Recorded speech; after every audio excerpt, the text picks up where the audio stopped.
Hello everyone from Senior Vitality. This is Janelle from Community Tech Network. We wanted to pick up from where we left off in the classes before we forget everything that we learned. Now, some of us left off on lesson 3 about apps, and that's what I will be showing you today. I will be going over a lesson little by little. So today I will talk about what an app is, how to use the App Store, and how to download an app. So first, what is an app? An app is a kind of software or program that helps you do a certain task. These here are all apps. As you can see, there are many kinds of apps, some of which mimic items usually available on paper. For example, you have a Maps app there. You have a Notes app, kind of like a notepad. You have a Contacts app as well, which is like an address book. All of these have become virtual programs for you to access on your iPad. But like I said, there are many kinds of apps, including educational apps, health apps, game apps, and so forth. So, how do you get new ones onto your iPad? Let's go to the App Store. It's a blue app with a white letter A inside of it, like this.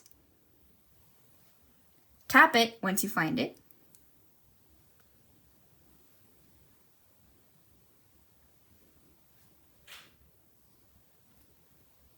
You will probably be opened to this tab right here, called the Today section. So it might look something like this. It changes almost every day. This section is a quick stop to find trending apps, like new apps, apps of the day, things like that. And you can scroll down to see what they're featuring.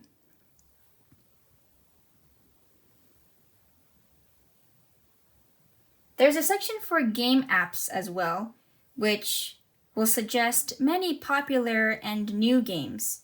This is located on the bottom here, and it looks like a rocket ship. There are sections below here as well, such as the Apps section, the Games section, which I just mentioned, and then the Arcade section. Overall, you can find various apps by searching through these. I will show you here on the Games section a few differences between apps. As I scroll through, I see next to every app there is a Get option, and some of them might say this, a price. This is the difference between a free app and an app that you would pay for. If it says Get, most, if not all of its features in the app are free.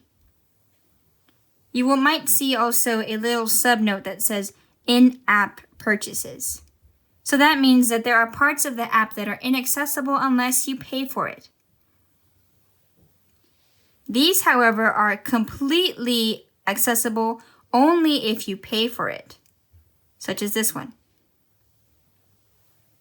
I will be showing you how to download a free app, and that is called YouTube, which is the platform that we're using here so you could see these videos. Now, I could scroll through all of these different apps here to see where YouTube may show up. However, I think the most convenient feature is actually the search feature right here below. I will tap there, and you will find this big search bar. Now, you can either tap the center of it, and your keyboard will come up so that you can type what you are looking for, or you can use that microphone icon.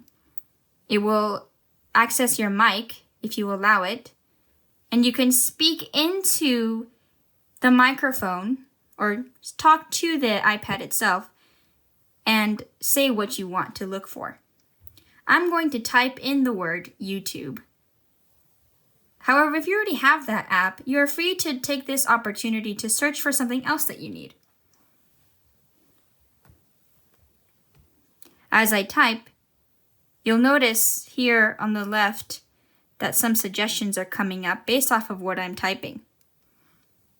I'm looking for just the original YouTube. There are different kinds of YouTube apps, but I just want that first one. So I'll save myself some time by touching that.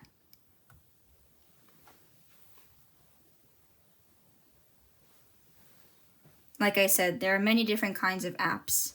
So you have to be aware of what the icon of the app actually looks like and its name. You see here there's YouTube Music, YouTube Kids, YouTube Watch, Listen, and Stream. I know that one just from experience or research that I have done that this is the right app that I want. So how do I get it onto my iPad?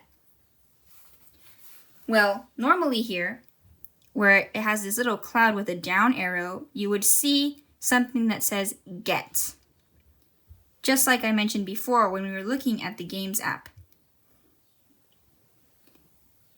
This has a cloud and an arrow because it means that I had installed it into my iPad before and my iPad remembers it. It's in the cloud, so to speak, but I won't explain further into that.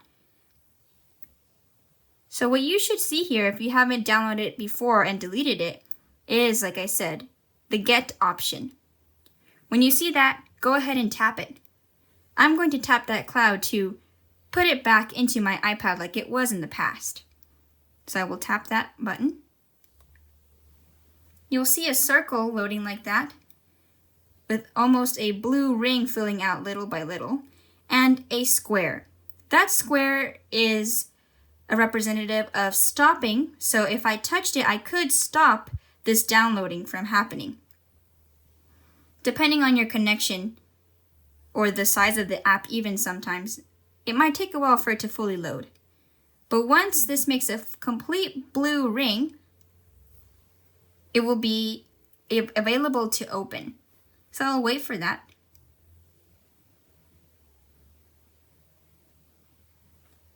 And again, it might take a while for you too. There. Now it says open. When I see this, I know that it is also now located on my home screen. I can either touch this open option there to open up the app that I just downloaded, or I can continue using the App Store to download other apps, or I can double check just to see if it showed up somewhere along my home screen. So I will do that now. I will go to my home button just to show you. You don't have to do this right now. I'm going to tap this, and I will scroll to the next screen, and there it is, YouTube. I'm going to go back to the App Store. Here's where we were before. So, like I mentioned, you can also tap this open feature and it will open up YouTube. Now, once you open up a new app that you've downloaded, you might see a few things pop up on your screen. Right now, that's not showing on mine, but in the past I have seen things like the app asking for permission to allow some sort of notification. And you might see some options that say allow or don't allow. It's up to you to decide whether or not to give it the permission that it's asking for. Some other apps might also ask you to sign in or create an account. YouTube is one of those accounts, and you are also free to sign in to YouTube with a Gmail account that you might have already had, or to use the Curry email that you were given at the beginning of class. If you're not sure what that is, check at the first few pages of your binder. You should find your email there, and it should say @cscpsv.org. Or it should say iPad email. Now, if you wanted to avoid signing in to YouTube for any reason, a quick way to get around it that I noticed was to actually just go to your home screen, wait a few moments, then go back into YouTube. And all of the screens here that were popping out at you before should be gone, and you're free to browse and search through.